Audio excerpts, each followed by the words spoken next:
on your left, Quang on your right. Both these players 10-2, still very much in top 8 contention, as you know.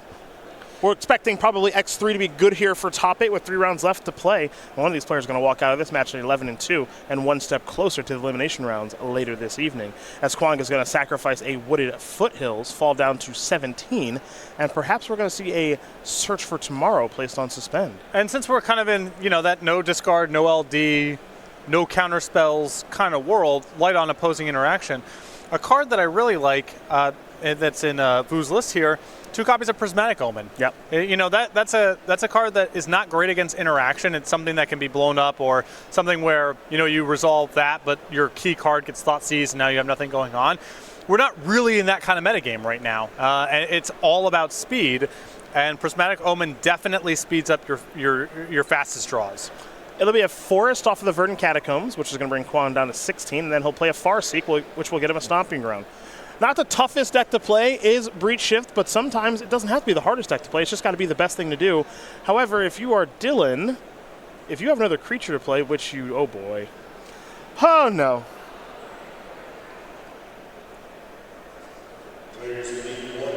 And the Gak. Now, does Dylan just want to push this as hard as possible this turn and attack for as much damage, or does he want to get Hogak onto the battlefield? And I like this as a hedge because Vu's list does have main deck copies of Anger of the Gods. So were to Donegan just attack and try to set up lethal for next turn, Anger of the Gods would be ruinous. Super cool. Yeah, I mean, 3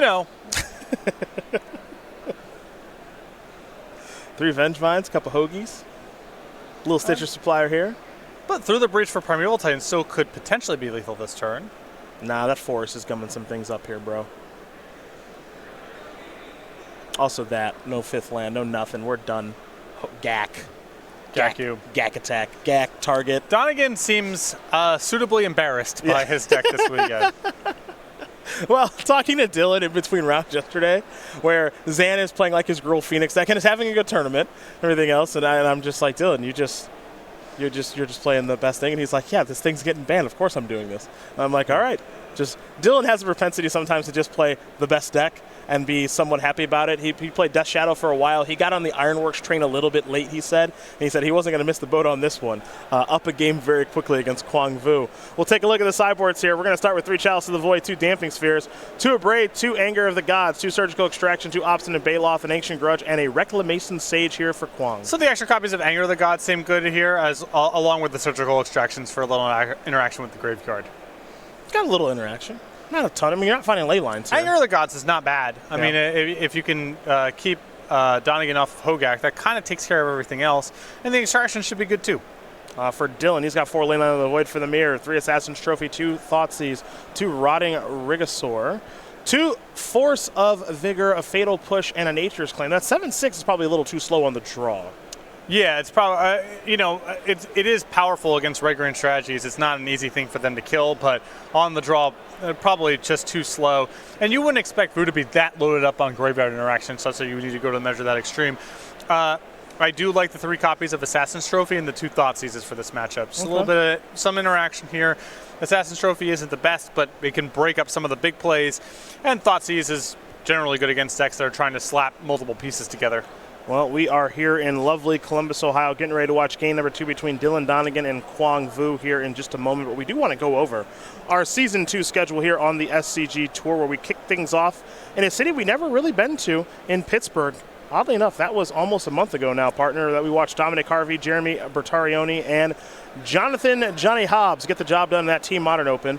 Then we didn't go to Worcester, but our comrades did, and that's where we watched Erin Barrich take her lead on the Season 2 leaderboard for the SCG Tour. And then last weekend in Philadelphia, Corey Baumeister, Shaheen Sarani, the old man, and Peter Ingram getting the job done in that Team Constructed Open. We're going to work on crowning a champion here. It could be Dylan Donegan, another open title for him. And then we take a little break before we head to Richmond. Yeah, we're going to head to Richmond in August for Team Constructed Open, and then Dallas, which will be Modern at the end of the month. September has 1 open. That'll be in Syracuse, and that's Legacy. October, full calendar with Philadelphia to start the month off. That's Team Constructed. And then Indianapolis the following weekend, which is Modern. The regional championships, you can head over to go.starcitygames.com/regionals for more information when we get a little bit closer to that event. We round out October with a Modern Open in Atlanta, Georgia, and then November and December, one event apiece, but they're the big ones. SCGCOL winner featuring the Star City Games Invitational November 14th to the 17th, and then the Players Championship December 13th and 15th, both of those events in Roanoke, Virginia. We're talking about playmats here real quick, folks. We want you to know what you get for signing up for our tournaments. For our standard opening classic players, it'll be this playmat deemed Captain's Quarters, illustrated by Titus Lunter. For our modern opening classic players, like everybody who came here this weekend, it's Aurora's Light, illustrated by John Avon.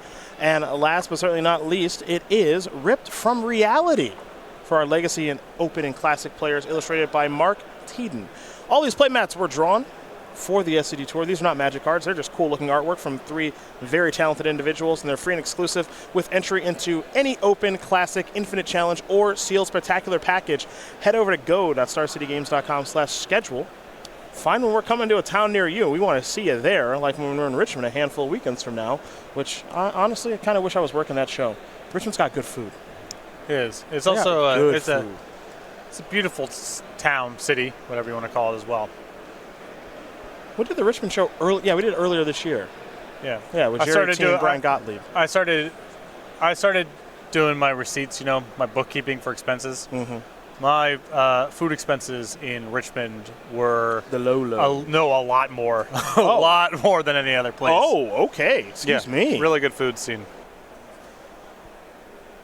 Looks like Dylan's taking a mulligan to 5 here. Of course, he'll get to look at 7 cards because of the London mulligan, but he'll only get to keep 5 of them if he likes to keep that hand. So he's got a little work to do. Does the young man who we met when he was much younger, I would say. Yes. We've known Dylan for probably 4 or 5 years now, which is crazy to think about. Looks like he is probably happy with this hand, or at least happy enough. This is going to put 2 cards to the bottom. A deep breath, a sigh, and these players will be given the green light to play this particular game. So we will watch game number 2 here in just a moment.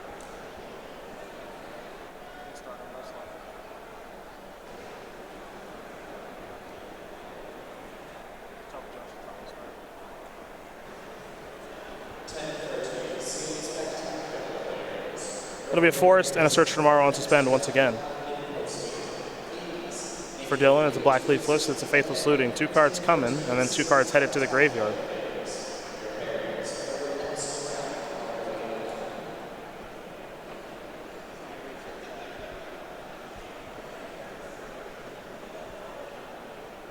Dylan's going to discard a Golgari Thug and an Overgrown Tomb. You'll see he likes to separate his graveyard in cards that are relevant and not relevant once they are in the graveyard. Faithful Saluting and Golgari Thug obviously relevant, whereas an Overgrown Tomb with a lack of life in the loam is just going to be hanging out. It's a Farseek here for Quang Vu. He'll play a Mountain to help cast that, as Dylan is going to do a little bit of dredging. 1 Carrion Feeder, 1 Gemstone Mine, and 2 Bloodghast are placed into the graveyard.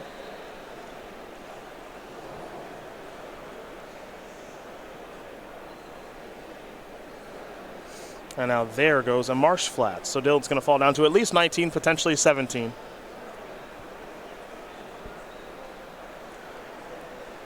And it will be 17. He needs a green source of mana, so he'll get himself an Overgrown Tomb. Bloodghast are back on the battlefield from the graveyard. And we'll see what he wants to cast this turn. It'll be Satyr Wayfinder. 4 cards added to the graveyard. None of them are Hogaaks.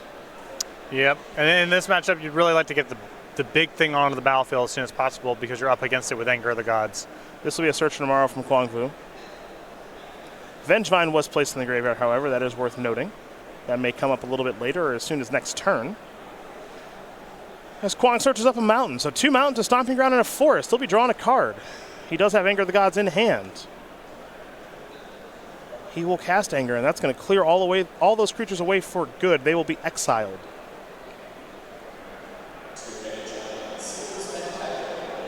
He'll then play a Cinderglade, and now a Chalice of the Void on 1. Was not sure if this card was going to come in or not, but really excellent spot for it with Donegan having his offense stunned a little bit, and a rebuild probably involving either the 1-cost recursive creatures or the Faithful Saluting that's in his graveyard. That'll be a Dredge 4 there from the Golgari Thug. Gravecrawler, Faithful Saluting in the graveyard. Chalice of the Void is going to do a nice job against both of those. And rebuilding with 1-mana creatures is something this deck likes to do, as you did mention, and that's going to be hard to do now. There is Golgari Thug. Not the ideal play, but that's where we are now as we head back over to Quang Vu. Quang still sitting at a very comfortable 20.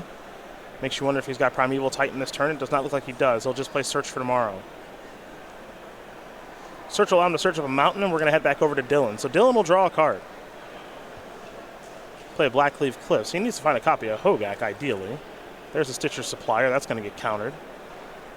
Here's another one, creature in Golgari Thug, and that's going to bring back Vengevine. So this deck is still fighting on, coming across here for 5. Yeah, Vu drawing very heavy. Primeval Titan, another copy of Anger of the Gods. All should be good enough from here. Oh, Anger does a really nice job of cleaning things up once again. Donegan will draw. Donegan will play a Bloodghast. He'll pass the turn back. That'll be a Prismatic Omen. In for 2 with the Bloodcast comes Donegan. Vu's going to fall down to 13. Vu's got a lot of life to work with. That is for sure. He just needs to find a game winner. Found one. Summoner's Pact will do just fine. That'll find Primeval Titan.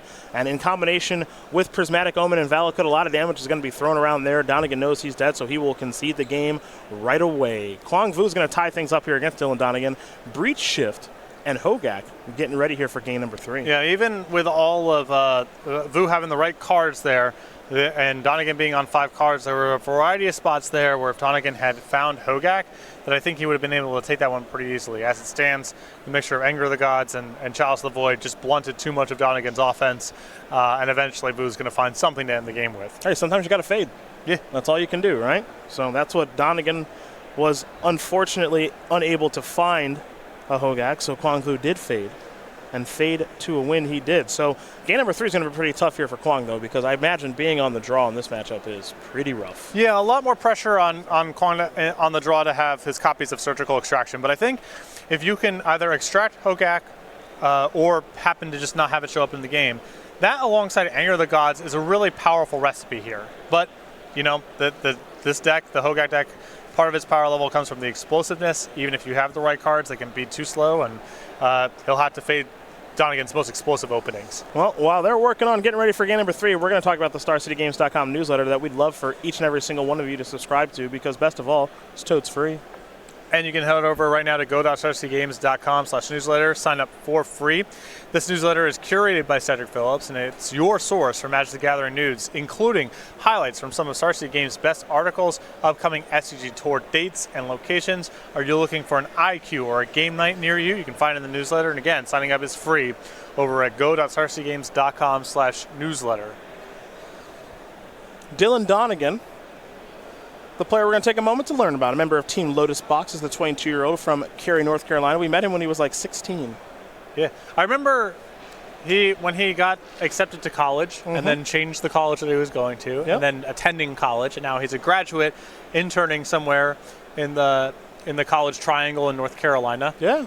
Goes by fast. It really does. 14 opens played last year with 5 open top 8s. He's got 16 open top 8s all time. He's our youngest invitational champion ever with 2 open wins and just that 1 invitational top 8 in Seattle many years ago. Dylan Donegan, everybody. Getting better every single time we watch him play. More top 8s on the resume, I'm sure. Both these players are going to take a long look at it. They're going to keep him. Dylan's going to start with a Marsh Flats and a Gravecrawler. See what land he wants to dig up. And he's going to go with Overgrown Tomb. So he's got his green source right now. We're going to head back over to Quang Vu, who looks like he might be thinking starting things with a Valakut, but he's going to go towards Stomping Ground instead. So we head back over to Dylan Donegan, who's at 17. Swamp. Satyr Wayfinder, top couple of cards. There's a Rotting Regasaur in there. I like having that card in on the play as opposed to the draw. One little weakness of that card, though, that I will mention is that something like a Sakura Tribalder does a great job of blocking it. Yeah, but, you know, it's not like Vu's deck has a sea of chump blockers. The Tribalder issue is real, but it's not like he has a ton of those. Well, speak of the devil, and it shall appear, there is a Sakura Tribalder that's looking to block and ramp. Surgical Extraction in the draw step is going to go after a little something here. It's going to go with Faithless Looting. Now, Donegan did not have one in hand, and his hand does not appear to be terribly explosive. So I guess from Vu's perspective, you know, there's if Donegan had a Hogak, you would have seen it last turn. And he doesn't get an opportunity to hold priority and break up a Hogak should Donegan get it via a flashback on Faithless Looting. So this is his best way of keeping Donegan off of a potential Hogak, which I think from Vu's perspective is the most threatening card. With Anger of the Gods, you can kind of manage a lot of the smaller stuff, and the smaller stuff isn't all that fast anyway. Hogak is the thing that speeds up Donegan's clock significantly and is something that he can't touch with Anger of the Gods. So it's not a direct answer to Hogak, but it's his best insurance against it coming off this turn. Well, we're going to see if that's going to work out for him because Satyr Wayfinder is going to allow Donegan to put 4 cards into his graveyard. So there is Hogak right off the top. Hasn't played a land yet. Well, that's okay. Well. It's just a delight. Yeah. Compelling and rich. Yeah, that was super cool. Going to get back a Vengevine now. As far as Satyr Wayfinder triggers go, fairly good. Listen. Now he gets to dredge Golgari Thug. Sure. Vu did what he could. I'm not kidding. I know you're not. I know you're not kidding. That's the best thing he could have done to try to protect himself from this outcome. You know what? It wasn't good enough. Okay, so the hope here from All right, talk to me. Vu's perspective. All right. Untap Anger of the Gods. Take 8. And then you can through the Breach Primeval Titan. Yeah, that's the plan. That's the way out of this. That's your 1-2 punch. It starts with Anger. He just drew it. He's got Through the Breach in hand also. He does have Through the Breach in hand. Does he have lands? Yes, he's got a Valakut. All right, so he's got to draw Primetime or Summoner's Pact. We're in this. We're in this, Quang Vu. Take 8 real quick. Got a shot? 5? All you can ask for is a shot. Carrion Feeder. Untap, draw. Is it Primetime, baby? Primetime. Oh! Does he have land or not? I think we might. Because Donegan's not going to be able to block this Primeval Titan effectively. Talk to me about it. Talk to me about it. Through the Breach. Talk to me about it. That's back-to-back top decks. Runner, nothing funner.